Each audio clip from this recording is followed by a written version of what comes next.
গরুর ছায়া। সন্ধ্যা নামছে, চারদিকটা অদ্ভুত নীরব।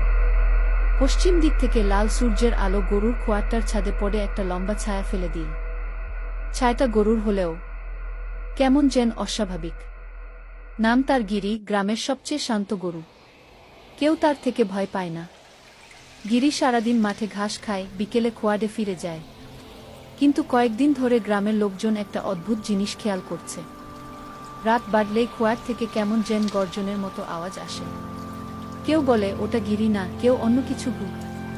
একদিন সাহস করে সুবল কাকা রাতে গিয়ে দেখলেন। হাতে ছিল মাটির প্রদীপ, আর বুকের ভিতর ছিল টানটান উত্তেজনা। খোয়ারের দরজাটা ধীরে ধীরে খুললেন। ভেতরে গিরি বসে আছে, চুপচাপ। কিন্তু ছায়াটা, সেই গরুর ছায়াটা তখন খোয়ারের দেয়াল ছাড়িয়ে ছড়িয়ে পড়েছে মাটিতে, যেন এক বিশাল ছায়াদান। আর ঠিক তখনই প্রদীপটা নিভে গেল। চারদিকে অন্ধকার। কাকা গলার স্বরে ডাকলেন, গিরি।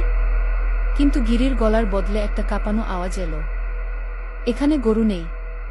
আমি সেই ভূত, যে গরুর ছায়ায় লুকিয়ে আছে। সুবল কাকা সেদিন আর ফেরেননি। পরদিন সকালে খোয়ারের দরজা খোলা পাওয়া গেল। গিরি গরুটা ছিল না, কিন্তু দেয়ালে আঁকা ছিল রক্তে লেখা একটা বাক্য, গরুর ছায়া সব গিলে নেয়।